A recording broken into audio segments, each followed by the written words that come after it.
Zonja dhe zotri, mirë se vini në edicionin më të ri special një prodhimi Kosova Presit i dedikuar zhvillimeve të procesit zgjedhor në Kosovë. Sonte kam të ftuar zotin Altin Krasniqi, kandidat për deputet nga Partia Demokratike e Kosovës, një figure e re në skenën politike të Kosovës. Megjithatë, për shkak të angazhimit thelbësor të babait të tij, zotit Jakub Krasniqi, si për çlimin e Kosovës, pastaj dhe në shtet ndërtim, ky e bën atë të jetë i familiarizuar me proceset politike dhe institucionale. Sonte do të flasen për vizionin e tij politik dhe angazhimet të tjera në të ardhmen. Zoti Krasniqi, mirë se erdhët. Mirë se vjen.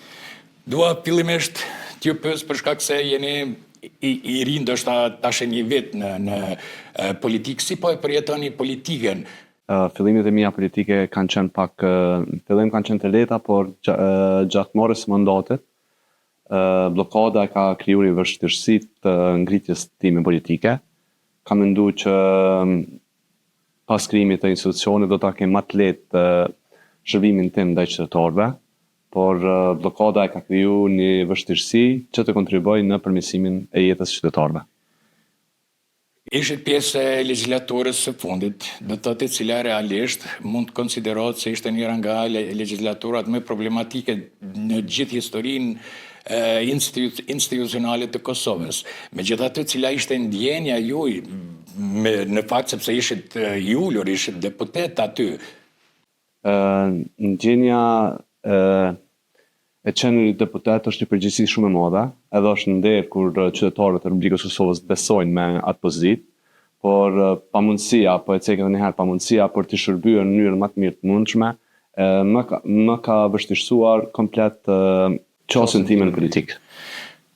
Mirë, po ju në fakt sa do qenë në mënyrë jo aktive personalisht, ju keni qenë pjesë e ndoshta përcjelljes së politikës për shkak të angazhimit dëman të babait të tuaj me vite, e thash edhe në hyrje dëman që i takon edhe historisë së re të Kosovës mbi ti. Nuk ishte kjo më ndryshe për shembull prej asaj që ju e keni pa nga ekrani ose nga njerëzit që ju i njehni, të cilët kanë qenë në politikë, dhe a ishte më ndryshe prej asaj, domthon përjetimi, a ishte më ndryshe prej asaj se i kishit menduar para se të jeni në politikë? Po, unë jam rrit me politikë, babai gjithmonë ka qenë pjesë e politikës dhe normal që edhe në familjen tonë, dashtëm apo s'dashtëm, jemi kanë të inkuadruar në zhvillimet politike të vendit. Edhe pse kam qenë i ri, e kam parë babain duke i shërbyer vendit në shtet ndërtim, por asnjëherë më parë nuk kam parë një blokadë kaq të parëndësishme, ku mendoj që partia e parë ka pasur mundësinë të gjejë marrëveshje, bëj kompromis. E di rrugtimin e babait tim dhe gjatë rrugtimit të tij gjithmonë ka pasur marrëveshje dhe bashkëpunime mes partive, pavarësisht dallimeve politike që i kanë pas. Por kësaj here ka qenë ndryshe, edhe mendoj që pa u largu kjo zhymti, kjo mjegull që është kriju semënësi ndoshta politike. Semënësi politike që është kriju, është problem që ne të krijojmë një shtet më demokratik. Për shembull, me formatin tënd politik, si do duhet kishte qenë skena politike, ose realisht si do duhet t'ishte një atmosferë në kuvendin e Kosovës? Unë mendoj që pavarësisht dallimeve politike, partitë politike duhet të ulen dhe të diskutojnë për gjetjen e një mundësie të bashkëpunimeve për të mirën e qytetarëve të vendit.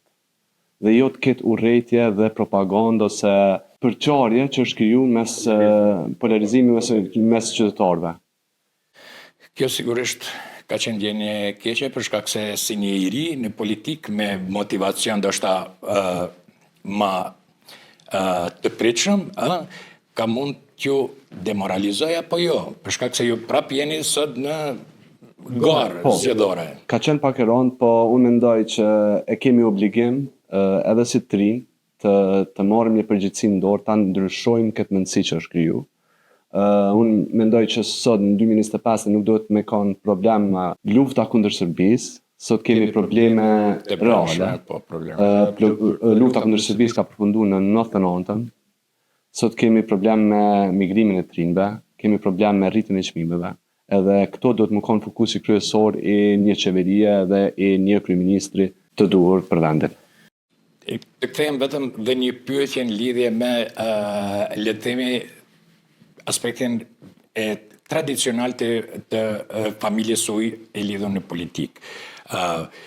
Emri i babait juaj ishte që të japi kredenciale më të mëdha apo ju patët një dilemë më të madhe për shkak të pritjeve politike që kanë mund të jenë në raport me emrin e juaj për shkak të emrit të babait juaj?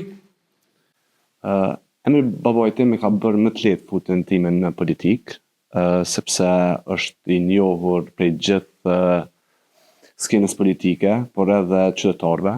Ka qenë e lehtë mbështetja e qytetarëve për mua, por përgjegjësia është edhe më e madhe kur je djali i një personaliteti të madh, siç është babai im. Do të thotë që tani e keni më të lehtë, edhe pak përvojë në kuvend, Besoj që tani ka më të lehtë. asaj që keni pas në familje dhe mendoni se tashti mund ta keni më të lehtë ju personalisht rrugtimin politik apo jo? Besoj që po.